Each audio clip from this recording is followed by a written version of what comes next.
स्वागत है। नमस्कार, मैं हूँ श्रुतिका, आप सभी के साथ जुहू बीच मुंबई से आपको खबरें बताने वाले हैं। तो देखिए, मौसम बहुत सुहाना है यहाँ पर। बारिश लगातार पूरी रात बहुत जोरदार हो रही थी और यहीं से देश दुनिया की तमाम खबरें पहुँचाने के लिए हम आपके सामने मौजूद हैं। बिल्कुल, आपको राजनीति से जुड़ी खबरें हो या मनोरंजन की दुनिया की खबरें हो या फिर हो वायरल वीडियो, सब कुछ मिलेगा फिट इंडिया के सुपर हिट बुलेटिन में।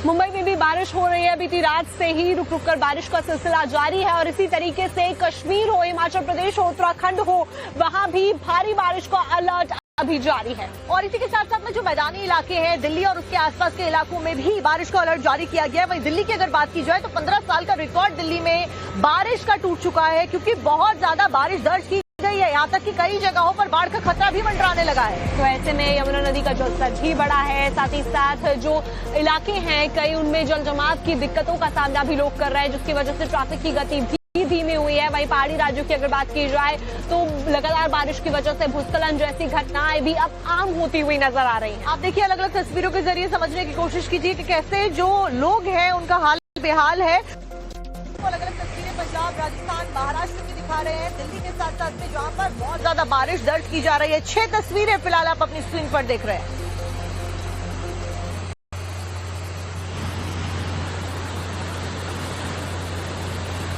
तो आप देखिए कि किस तरीके से अलग अलग इलाकों में बारिश हो रही है।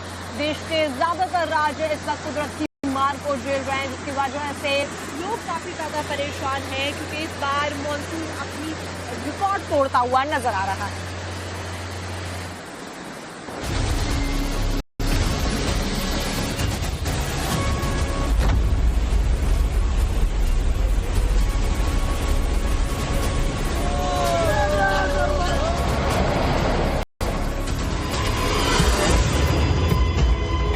पहाड़ों से लेकर मैदानी इलाकों तक सैलाब से आधा हिंदुस्तान त्रस्त है। कश्मीर से लेकर मुंबई तक तबाही की ये तस्वीरें नजर आ रही हैं। शहर हो या सड़क, खेतों से लेकर बस्तियों तक सैलाब समंदर बनकर बह रहा है। ऐसे में जम्मू कश्मीर में मौसम विभाग ने 12 घंटों का अलर्ट जारी किया है। जम्मू, कठुआ, राजौरी, रियासी, डोडा, सांबा और उधमपुर में भारी बारिश की चेतावनी है। तो वहीं तवी नदी हादसे के बाद भारतीय सेना ने मोर्चा संभाला और अस्थायी पुल बनाकर ट्रैफिक को बहाल कर दिया गया। तो यहाँ का मंजर ये था कि एक तरफ का पुल का पूरा हिस्सा ढह गया, लेकिन आर्मी ने इस पूरे बेड़े को उठाया, अपने हाथों में लिया और फिर उसके बाद में यहाँ पर 12 घंटे के अंदर, सुबह 6 बजे से काम शुरू हुआ था और अभी तकरीबन 6:30 बजा हुआ, मतलब 12.5 घंटे में आर्मी ने इस पूरे पुल को बनाकर तैयार कर दिया। और तैयार करने के बाद में उनके अधिकारी ने इसको इनॉग्रेट किया और इनॉग्रेट करने के बाद में खुद आर्मी का ट्रक जो है उस पुल से चढ़कर इस तरफ आया, दूसरी तरफ आया। हिमाचल के ऊना, सिरमौर, कांगड़ा समेत 8 जिलों में बारिश का अलर्ट है। कई जगहों पर बारिश और लैंडस्लाइड से हालात बिगड़े हुए हैं। ये आप नेटिंग देख सकते हैं, नेटिंग की गई थी, प्रोटेक्शन रेमेडीज अपनाई गई थी, लेकिन उसके बावजूद भी नेट भी, आप देखिए बारिश बहुत ज्यादा हो रही है हिमाचल में, जिसकी वजह से ये जो रेमेडीज भी वो भी अब कारगर साबित नहीं हो रही है। हिमाचल ही नहीं, उत्तराखंड में भी बारिश और लैंडस्लाइड ने 5 लोगों की जान ले ली। चमोली, रुद्रप्रयाग, टिहरी और बागेश्वर जिलों में भारी तबाही मची हुई है। अगले 24 घंटों के लिए कई जिलों में रेड अलर्ट है। टिहरी में सड़कें नहरों में तब्दील हो गई, मकान और बगीचे सब सैलाब में बह गए। देखिए, ये रास्ता ऐसे जाता था जहां आज नदी बन गई है, वो देखिए सामने गांव है ऊपर। पंजाब में ब्यास, रावी और घग्गर जैसी नदियां उफान पर हैं, जिसके चलते मोहाली के डेरा बस्ती और हरियाणा के अंबाला में रिहायशी इलाकों तक बाढ़ के हालात बने हुए हैं। इस वक्त हम गुरदासपुर जिले में हैं और ये कलानौर इलाका है, भारत पाकिस्तान अंतर्राष्ट्रीय सीमा के पास, करतारपुर कॉरिडोर के पास। और आप यहाँ पर देखिए किस तरीके से बाढ़ के हालात हैं। आप देखिए, ये जो तस्वीरें हैं ये डराने वाली हैं, ये बेहद भयावह तस्वीरें हैं। गुलाबी नगरी जयपुर के हालात भी खतरनाक बने हुए हैं। सवाई मानसिंह मेडिकल कॉलेज के बाहर करीब 2 फीट तक पानी भर गया। जेलन मार्ग पर जिस तरीके से बारिश हुई हुई है। उसके बाद जल भराव की स्थिति का आलम देखिए कि करीब 2 से 3 फीट का पानी मुख्य मार्ग पर आ गया, जिसके चलते राहगीरों को काफी समस्या का सामना करना पड़ रहा है। महाराष्ट्र की राजधानी मुंबई में भी बारिश से एक्सप्रेस वे तक जलमग्न है, जिसके चलते ट्रैफिक जाम के हालात बने हुए हैं। मुंबई के बांद्रा इलाके की जहां पर सड़कें जो है वो पानी से लबालब भरी हुई हैं, बरसात लगातार जारी है। अब तक मौसम विभाग ने कोई चेतावनी जारी नहीं की है, लेकिन जल जमाव की स्थिति जो है वो अब से ही देखने मिल रही है।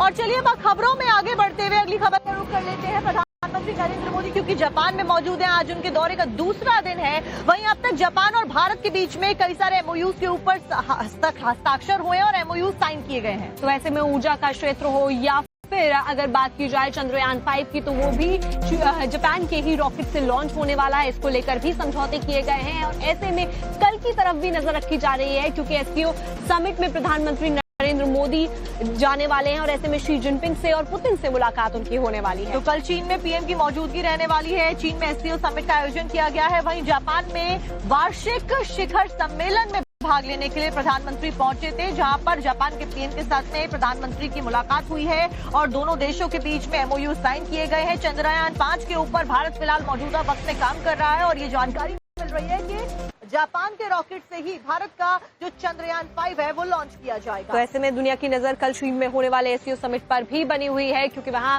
पुतिन के साथ में मुलाकात होगी, साथ ही साथ शी जिनपिंग के साथ में मुलाकात होने वाली है। और उस दौरान जब टैरिफ वॉर चल रहा है अमेरिका के साथ में और अमेरिका की तरफ से टैरिफ इम्पोज किए जा रहे हैं, तो ऐसे में ये बेहद अहम मुलाकात मानी जा रही है। लगातार एशिया की बड़ी ताकतों का जब जिक्र होता है तो फिर रशिया, इंडिया और चाइना का जिक्र होता है। ऐसे में ये तीनों ताकतें कल एक मंच पर एक साथ में मुलाकात करने वाली हैं और इसीलिए वैश्विक तौर पर, राजनीतिक तौर पर इसके मायने बहुत ज्यादा अहम बताए जा रहे हैं। ऐसे में क्या कुछ चर्चा होती है, इसके ऊपर हमारी भी नजरें बनी हुई है।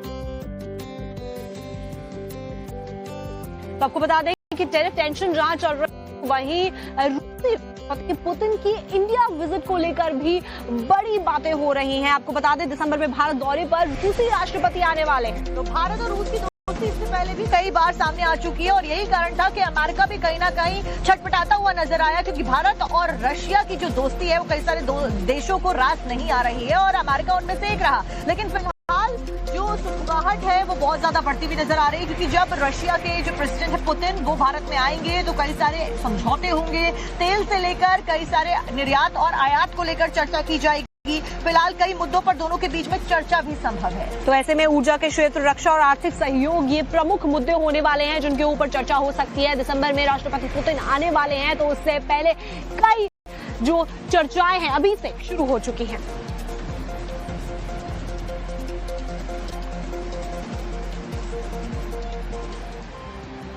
राहुल गांधी के द्वारा वोटर अधिकार यात्रा निकाली जा रही है और लंबे समय से निकाली जा रही है, काफी हफ्ते हो गए। लेकिन इस सबके बीच प्रधानमंत्री नरेंद्र मोदी को लेकर दरभंगा में कार्यकर्ताओं के द्वारा, कांग्रेस नेता के द्वारा अभद्र टिप्पणी की गई और उसी को लेकर फिलहाल सियासी पारा हाई है और बीजेपी के कार्यकर्ता आक्रोशित है। श्रुतिका, तो ऐसे में कांग्रेस और बीजेपी के कार्यकर्ता आमने सामने नजर आ रहे हैं, टकराव की स्थिति बनती हुई नजर आ रही है। एक तरीके से ये मानिए कि बवाल होते होते रह गया। आप देखिए तस्वीरें।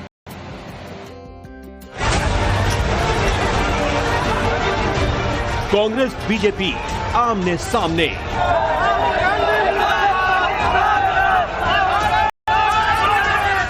आपस में भिड़े दोनों दलों के कार्यकर्ता।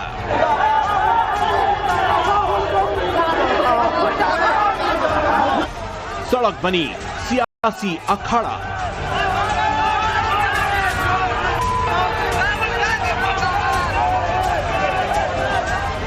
बिहार के मुजफ्फरपुर में बीजेपी और कांग्रेस के कार्यकर्ता आमने सामने हो गए। कथित तौर पर राहुल गांधी की सभा में पीएम के खिलाफ आपत्तिजनक नारेबाजी को लेकर ये पूरा बवाल मचा है। बीजेपी कार्यकर्ता कांग्रेस दफ्तर के सामने विरोध जताने पहुंचे थे, जहां कांग्रेस के कार्यकर्ताओं से तीखी झड़प हो गई। दोनों ओर से जमकर नारेबाजी और टकराव देखने को मिला।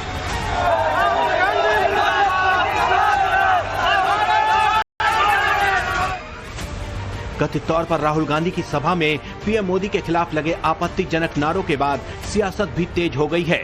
गृह मंत्री अमित शाह ने राहुल गांधी से माफी की मांग की है। कांग्रेस के नेता क्या समझते हैं? इस प्रकार की भाषा का प्रयोग कर कर आपको जनादेश प्राप्त होगा क्या? मैं आज कांग्रेस के नेताओं को कहना चाहता हूं, जितनी ज्यादा गालियां मोदी जी को आप दोगे, कमल का फूल इतना ही बड़ा होकर खिलकर आसमान तक पहुंचे। मैं फिर से एक बार कांग्रेस के कुत्सित प्रयासों की घोर निंदा करता हूं और मैं आग्रह भी करना चाहूंगा राहुल गांधी जी के कि जरा भी शर्म बची है तो मोदी जी की, उनकी स्वर्गीय माता जी की और देश की जनता की जरूर माफी मांगे। वहीं कांग्रेस नेता राहुल गांधी ने वोट चोरी को लेकर एक बार फिर पीएम मोदी और बीजेपी पर निशाना साधा है। वो सीवान में यात्रा को संबोधित कर रहे थे। अभी हमने महादेवपुरा की चोरी दिखाई है, सही। आने वाले समय में आप देखना कहां की चोरी हम इस देश को दिखाने वाले हैं। हरियाणा, महाराष्ट्र, कर्नाटक, इन सब जगह हम बीजेपी की चोरी, नरेंद्र मोदी की चोरी आपको दिखाने जा रहे हैं। इसलिए बीजेपी के सारे नेता ऊपर नीचे जंप कर रहे हैं। बिहार के राज्यपाल आरिफ मोहम्मद खान ने भी पीएम मोदी पर अमर्यादित भाषा को लोकतंत्र के लिए नुकसानदायक बताया। मैं मानता हूं कि अमर्यादित भाषा जिस हमारे रोजमर्रा के जीवन में भी स्वीकार्य नहीं है, तो सार्वजनिक जीवन में कैसे स्वीकार्य हो सकती है? और जो लोग ऐसा कर रहे हैं वो निश्चित तौर पे लोकतंत्र को नुकसान पहुंचा रहे हैं। बीजेपी जहां इस मुद्दे को हर मंच से भुनाने की कोशिश में जुटी है, तो पार्टी के कार्यकर्ता मुजफ्फरपुर से पटना तक हर जिले में कांग्रेस के खिलाफ सड़क पर मोर्चा खोले हुए हैं। तस्वीर देखिए, अब चूंकि स्थिति को कंट्रोल किया गया है, बीजेपी के कार्यकर्ताओं को यहां से हटाया गया है, स्थिति जो है वो थोड़ा यहां पर शांत जरूर हुआ है, लेकिन जिस तरह की तस्वीरें दिखी वो बता रहा है कि आक्रोश जो है वो किस तरह से यहां पर दिखा है। और लगातार जो विरोध प्रदर्शन है वो बीजेपी के तरफ से इस मुद्दे पर किए जा रहे हैं। पटना से लेकर तमाम जगहों पर जो पुतला दहन हो, महिला मोर्चा के तरफ से, या तमाम जो बीजेपी के संगठन है उसके तरफ से हो रहा है। बिहार में राहुल गांधी की वोटर अधिकार यात्रा चल रही है और ऐसे में आज दो लड़कों की जोड़ी यानी कि अखिलेश यादव और राहुल गांधी इस यात्रा में होंगे और साथ ही होंगे तेजस्वी यादव। पूरे लोकसभा चुनावों में इन दो लड़कों की जोड़ी का जिक्र बहुत हाई स्तर पर देखने को मिला था। इस सबके बीच में ये दो लड़के और साथ साथ तेजस्वी यानी कि ये तिकड़ी आज नजर आने वाली है। और आपको ये भी बता दें कि ये जो यात्रा है राहुल के साथ वोटर अधिकार यात्रा, ये छपरा से शुरू होकर आरा तक जाने वाली है। फिलहाल ये तीनों आज एक ही मंच पर नजर आएंगे। तो यूपी के दो लड़कों की जोड़ी आज बिहार में नजर आएगी। अखिलेश यादव, राहुल गांधी आज बिहार में दिखने वाले हैं। बिहार की जनता ने वोट अधिकार यात्रा को समर्थन दिया है और इस बार जो बिहार की आवाज सुनाई दे रही है विशाल, वो इस बार भारतीय जनता पार्टी बिहार में होने जा रही है। संबल हिंसा को लेकर जानकारी मिली है। न्यायिक आयोग की रिपोर्ट आने के बाद में प्रशासन के बीच में और लोगों के बीच में हैरानी का माहौल है, क्योंकि कई सारे बड़े खुलासे यहां पर हुए हैं इस रिपोर्ट में। और ऐसे में लखनऊ से लेकर संबल तक प्रशासन की तरफ से चौकसी और सुरक्षा बढ़ा दी गई है। आपको रिपोर्ट दिखाते हैं।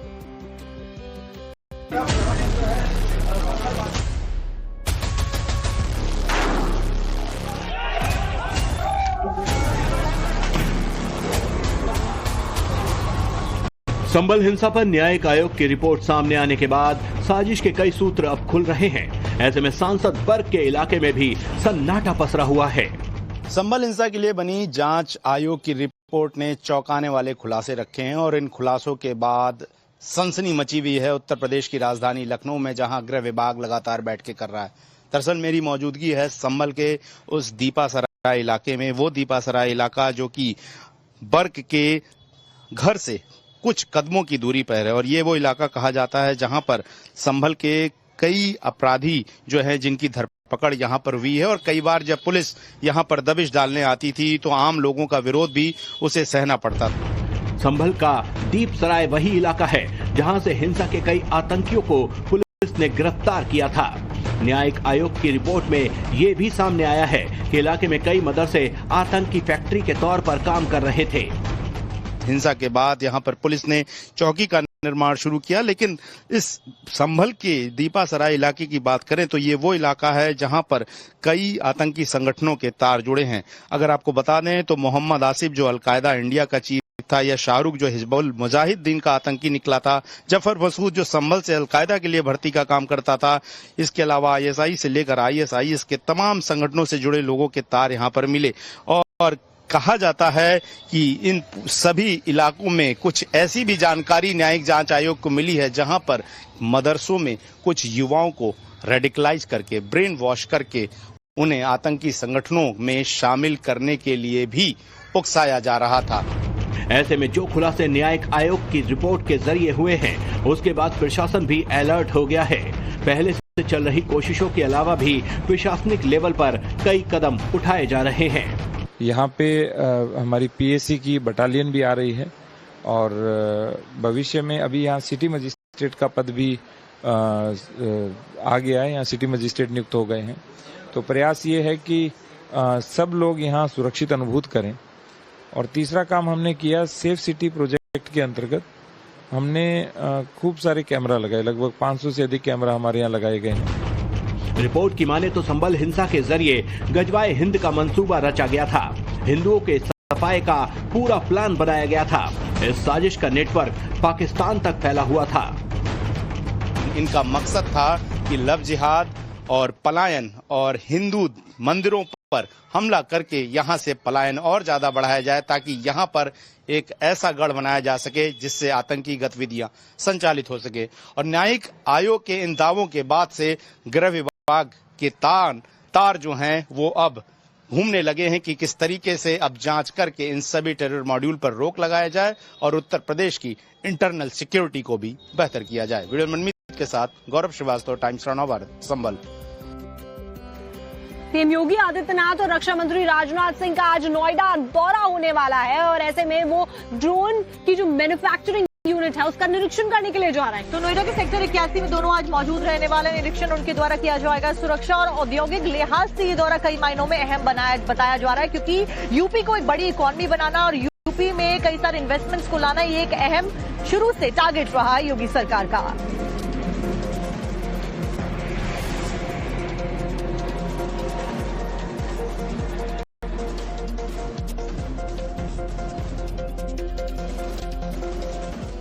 और अब आगे बढ़ते हुए खबर आपको यूपी के आगरा से बताते हैं, जहां पर अवैध धर्मांतरण के पूरे मामले को लेकर बड़ा अपडेट मिला है। अमेरिका और कनाडा से फंडिंग की गई है, ये जानकारी मिली है। तो ऐसे में अलग अलग राज्यों से इसका कनेक्शन भी सामने आया है और लाखों की फंडिंग आई है, उसका कनेक्शन भी सामने आया है। साथ ही आपको ये भी बता दें कि 15 आरोपियों की इस मामले में पहले गिरफ्तारी भी हो चुकी है। आयशा नाम की लड़की के अकाउंट में, लेडी के अकाउंट में पैसा डाला गया था और अमेरिका से 2,90,000 रुपए की फंडिंग यहाँ पर की गई थी। इस गिरोह का सरगना अब्दुल रहमान पहले ही सलाखों के पीछे है। वही पुलिस मामले की लगातार जांच कर रही है। आपको रिपोर्ट दिखाते हैं। उत्तर प्रदेश के आगरा पुलिस कमिश्नरेट द्वारा अवैध धर्मांतरण के मामले में खुलासा करते हुए उस केस की इन्वेस्टिगेशन की जा रही थी। इसी के तहत आगरा पुलिस कमिश्नरेट को एक अहम सुराग मिले हैं, जिसके जरिए आगरा पुलिस कमिश्नरेट अवैध धर्मांतरण गिरोह को फंडिंग करने वाले गिरोह पर भी शिकंजा कस सकती है। गिरोह की सदस्य आयशा के खाते में आगरा पुलिस कमिश्नरेट को 2,90,000 रुपए विदेशों से जो फंडिंग की गई थी उसकी जानकारी हासिल हुई है। यह रकम कनाडा के दाऊद अहमद और अमेरिका के डेरियस पेटागो व सलाउद्दीन कुत्सी के जरिए भेजी गई थी। इस लिंक से आगरा पुलिस कमिश्नरेट अवैध धर्मांतरण मामले में जो लोग विदेशों से फंडिंग कर रहे थे उन तक भी पहुंच सकती है। आगरा से आमिर कादरी, टाइम्स नाउ नव भारत। के विवादित मकबरे मामले से जुड़ी हुई आपको बड़ी खबर बता देते हैं कि आज इस मामले में फास्ट ट्रैक कोर्ट में सुनवाई सुनवाई होने वाली है और वकील अपनी अपनी दलीलें रखने वाले हैं। तो दोनों ही पक्षों की तरफ से अपनी अपनी दलीलें फास्ट ट्रैक कोर्ट में डाल दी गई थी और इस सबके बीच में आज सुनवाई होने वाली है। ये मकबरा विवादित है, इसको लेकर अलग अलग जो बयान है वो दोनों पक्षों की तरफ से दिए जा रहे हैं। बाद सुनवाई में क्या कुछ होता है देखना महत्वपूर्ण होगा। 1970 के जो रिकॉर्ड्स हैं उसमें सरकारी रिकॉर्ड में इस मकबरे का जिक्र नहीं है, तो ऐसे में इस सुनवाई को बहुत ही अहम माना जा रहा है।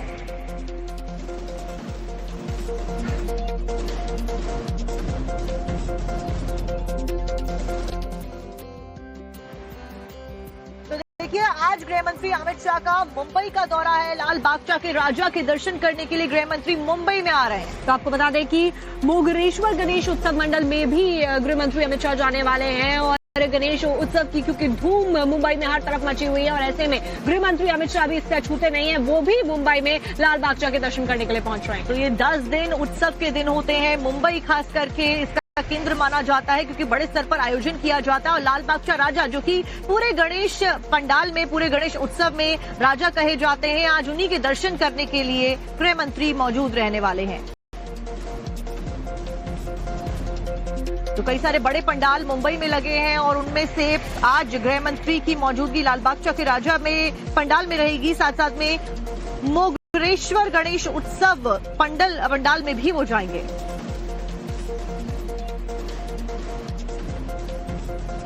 और चलिए इसी के साथ में खबरों का सिलसिला लगातार जारी है, आप कहीं मत जाइएगा। और उसके बाद में आपको दिखाने वाले हैं कि पत्नी के खिलाफ थाने पहुंचे वन विभाग की रेंज के बाहर चल रहा है, जिसकी वजह से लोगों के अंदर बहुत ज्यादा खौफ है। यूपी के सीतापुर में बाघ ने किसान को निवाला बना लिया। बताया जा रहा है कि राकेश वर्मा नाम का किसान अपने खेत में काम करने के लिए गया था। उसी दौरान बाघ ने उन पर हमला कर दिया, जिसमें उनकी दर्दनाक मौत हो गई। बताया जा रहा है कि ये कोई पहला मामला नहीं है। करीब एक हफ्ते पहले मोहाली इलाके में एक बाघ ने एक युवक को अपना शिकार बनाया था। हम लोग मौके पर गए थे तो करीब 150 मीटर से खींच के इनको उठा के यहाँ पे डाला था और इसको खाने वाला था। तब तक यहाँ से जब 10, 20, 50 आदमियों की आवाज़ हल्ला हुआ तब ये छोड़ के खेत में घुस गया, ओम प्रकाश के खेत में। क्या ये देखा था आप लोगों ने? हाँ, सब 15-20 लोगों ने। टाइगर को देखा था? टाइगर बाघ था, बाघ। वहीं वन विभाग की टीम अब तक बाघ को पकड़ने में नाकाम है, जिसकी वजह से स्थानीय लोग खौफ के साए में जीने को मजबूर हैं। यूपी के मुरादाबाद में एक तेंदुआ खुलेआम घूम रहा है और उसने पूरे इलाके में आतंक और दहशत मचा रखी है। आप सोचिए, तेंदुआ इतना ज्यादा चालाक है कि केवल बूढ़े बुजुर्ग लोग जो कि कमजोर होते हैं उनको अपना निशाना बना रहा है। यूपी के मुरादाबाद में इन दिनों तेंदुए ने दहशत मचा के रख दी है, जो रात होते ही बाहर निकलता है और दिन के उजाले में छिपकर ग्रामीणों को, खासकर बूढ़े और बुजुर्गों को निशाना बना रहा है। मुरादाबाद के पाकबाड़ा थाना इलाके में उस वक्त हड़कंप मच गया जब तेंदुए ने 2 किसानों पर हमला कर दिया। जानकारी के मुताबिक तेंदुए ने एक बुजुर्ग व्यक्ति पर उस वक्त हमला किया जब वो नमाज पढ़कर वापस लौट रहा था। तभी तेंदुए ने एक किसान को भी अपना निवाला बनाने की कोशिश की। मैं जंगल में धान पे घास काटने के लिए गया था तो पीछे से आकर हमला कर दिया मेरे पे। किसने हमला किया? तेंदुए ने। बचाव के बाद मैंने शोर मचाया तो रात मारा मैंने उसके मुंह पे। तो मेरा भाई था वो फौरन आया। वहीं इस मामले की जानकारी पुलिस और वन विभाग की टीमों तक पहुंचा दी गई है, लेकिन इलाके में डर का माहौल है। ग्रामीण दिन हो या रात घर से निकलने में डर रहे हैं, क्योंकि तेंदुआ किसी भी वक्त उन्हें मौत के घाट उतार सकता है। वहीं रात के वक्त तेंदुए को खुलेआम रिहायशी इलाकों के आसपास टहलते हुए देखा गया है, जिसके वीडियो सोशल मीडिया पर वायरल हो रहे हैं। छांगुर के धर्मांतरण को लेकर गिरफ्तारी के बाद में यूपी का बलरामपुर अब अवैध धर्मांतरण के मामले को लेकर चर्चाओं में बन गया है, क्योंकि यहां पर एक अवैध मदरसा चलाया जा रहा था और उसमें धर्मांतरण को बढ़ावा दिया जा रहा था। और ऐसे में अवैध मदरसे से 39 लड़कियों को रेस्क्यू किया गया है पुलिस की तरफ से और साथ ही उनके परिजनों को फिर सौंप दिया गया है। रिपोर्ट देखते हैं।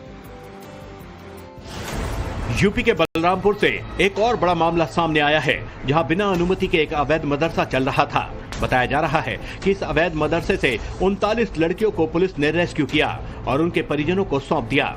दरअसल पुलिस को सूचना मिली थी कि बलरामपुर में एक अवैध मदरसा चलाया जा रहा है, जिसके बाद पुलिस मौके पर पहुंची और मदरसा संचालकों से दस्तावेज दिखाने को कहा, लेकिन वो मदरसे की अनुमति के दस्तावेज पेश नहीं कर सके, जिसके बाद पुलिस ने कार्रवाई की। वहीं मदरसे से छात्राओं के रेस्क्यू के दौरान इलाके में भारी पुलिस बल तैनात रहा। राजस्थान के पूर्व मुख्यमंत्री वसुंधरा राजे को लेकर अब सियासी अटकलें लगना बहुत ज्यादा शुरू हो गई, क्योंकि वो एक विशेष तौर पर रामकथा में शरीक हुई। इस दौरान उन्होंने मुस्कुराते हुए एक ऐसा इशारा दिया जो कि कई सारे आगे बातें कहता हुआ नजर आया। आपको दिखाते हैं।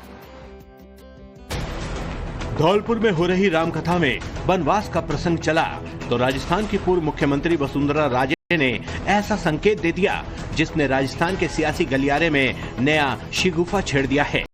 शिगुफा ये कि क्या ये वसुंधरा के सियासी वनवास के खत्म होने का ऐलान है। हर इंसान के जीवन में कहीं न कहीं वो वनवास आ ही जाता है, पर आता है तो जाता भी है। ये अपने को अपने मन के अंदर सोच लेना चाहिए। वसुंधरा के नेतृत्व में साल 2018 का राजस्थान चुनाव बीजेपी ने लड़ा था और हार मिली थी। साल 2023 के राजस्थान में चुनाव हुए तो बीजेपी ने ब्रांड मोदी के नाम पर चुनाव लड़ा और जीतने पर भजनलाल शर्मा को राजस्थान का सीएम बनाया। इस फैसले को वसुंधरा के सियासी वनवास के तौर पर देखा गया था। आप सोचिए कि एक शख्स लापता हो जाए, उसकी तलाश की जाए। ऐसा ही कुछ हुआ है। 8 दिन तक एक शख्स की जिसकी तलाश की जा रही थी, उसका शत विशत शव तालाब के पास में बरामद हुआ है। ऐसे में ये मामला जो सामने आया है यूपी के हरदोई से सामने आया है। ये शख्स बीजेपी का बूथ प्रेसिडेंट था। आप देखिए।